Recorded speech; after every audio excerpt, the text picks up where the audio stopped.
British Zen master Honju Kennett talks about this idea that she doesn't try to lighten the burdens of her students, but instead she tries to make their burdens feel so heavy that they are forced to put them down. And when Oliver Burkeman talked about this in his book Meditations for Mortals, he said, when you grasp the sense in which your situation is completely hopeless, instead of just very challenging, you get to unclench, you get to exhale. In this podcast episode, I want to talk about some of the more hopeless realizations that I've had that have actually been really freeing and genuinely helpful. That once I've accepted them as truths, I've been able to go like, oh man, life is better now that I've been able to feel completely hopeless about this. Welcome to Grow with Intention, the podcast for people who want to create a life that feels good. Let's talk about hopeless realization number one, which is that big sweeping changes rarely lead to sustainable change. And this is such a hard realization for anyone who gets a little into the personal development world. If you look on any subreddit from productivity to discipline, there are always the occasional people that hop in there and they're like, today is the day that I am changing my entire life. What habits do I need to start? What goals do I need to set? Here's my big list of everything I'm going to change about myself. And I don't want to discredit that energy because I am sure that maybe 10% of the time, things work out for those people. Maybe. Even that feels hopeful. But most of the time when you go at any change from that really high motivation, really high energy space of I'm going to radically change this area of my life, or I'm going to radically change who I am, and you want this dramatic like before and after movie moment, it usually isn't going to work out. And that for me is a hopeful realization. I know in Michelle Segar's book, and we know that I love Michelle Segar, I'll have my interview with her listed in the show notes. In her book, The Joy Choice, she talks about how she studied the patterns of people who stick at it when it comes to New Year gym memberships. And what she found is that people who would join the gym and be like 4 or 5 days a week initially, they'd really push themselves and go all in. Those people would never stick it out. The people who tried to attend just 1-2 days a week, those were the people who would sustain their memberships. And that's because when you start out with a 4 to 5 day a week gym membership, you're pushing yourself to go that much, you are almost 100% in that high motivation space, and you're relying on that high motivation energy to keep yourself going. That high motivation isn't sustainable. It fades. That's just how it works, and it's a hopeless realization. It sucks, but it's also super freeing, because once you realize that high motivation is only going to get you so far, you can start planning any changes in your life for reality. You can start planning changes for the person that you actually are most days. The beautiful thing about this is you won't get the big crash of, oh man, I didn't go 4 or 5 days a week this week, I'm a failure. Instead, you'll be like, yeah, I want to go to the gym like a few days a week, from 2 days to 4 days. See what happens. In actuality, I think it's more disciplined to hold yourself back when you are in those moments of high motivation. Be able to rein yourself in and be like, okay, let's think of my real day-to-day self that isn't full of this motivation. What does she actually, or they actually feel willing to stick to?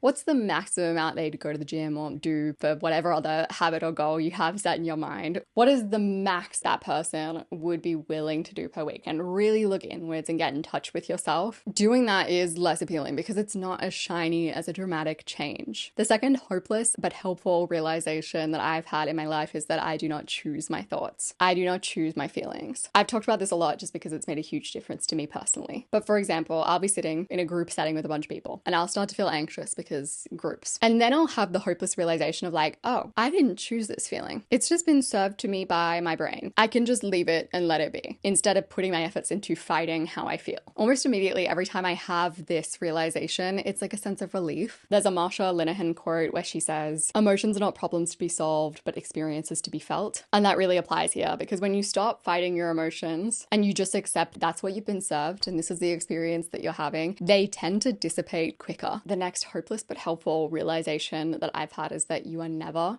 gonna finish your to-do list, and you're never going to be able to get it all done, and you're never gonna have your life together all of the time. Even if you quit your job and you went off grid, if you are an excitable person, if you're a person that likes a little project here and there, you are gonna create new things to put on your to-do list. That's just who you are, and there's no getting to the bottom of it all. There is never gonna be a time where you are in a state of having it all together all the time. You'll get it all together maybe one day, have a good little life admin day, and then an area of of your life will fall apart a little and you'll need to go and maintain that. And then another area of your life will fall apart a little and then you'll need to go and maintain that. All you can do is every day just consider, where's my energy at? Where are my focus levels at? And then bird by bird, get it done. There is almost a learned helplessness in the idea that you can have it all together and that you can get it all done and that you can have everything perfectly spinning all the time, because actually you cannot. I don't know anyone who does. And when you sit with that realization of you'll never get through it all, you can only do what you can do, and you will never have it all together all the time. While yes, it's hopeless, it's also really helpful. And you get this relief of, oh, thank God. All I need to do is keep plodding along. I can't control the rest of it. If you're listening to this on YouTube, where there's a comment section, I would love to hear what your hopeless but helpful realizations have been that have felt really freeing for you. And let's get into the Recs of the week, which I do every single week to help you to dive deeper into the topic that I talked about in today's app, starting with Meditations for Mortals by Oliver Burkeman. I really like Oliver Burkeman's work. I feel like his ideas on productivity really align with mine. So if you like my ideas on productivity, you will probably like his books. He has like a few books now. I'll have that link down in the description or the show notes. And if you liked the idea of, you don't choose your thoughts, I have a podcast episode called Change Your Thoughts to Change Your Life Doesn't Work. Try this instead. Or I don't know if that's the name of it, but it's something like that. I'll have it listed in the show notes. Something about how we don't choose our thoughts. I appreciate you so much, and I'll see you in the next one.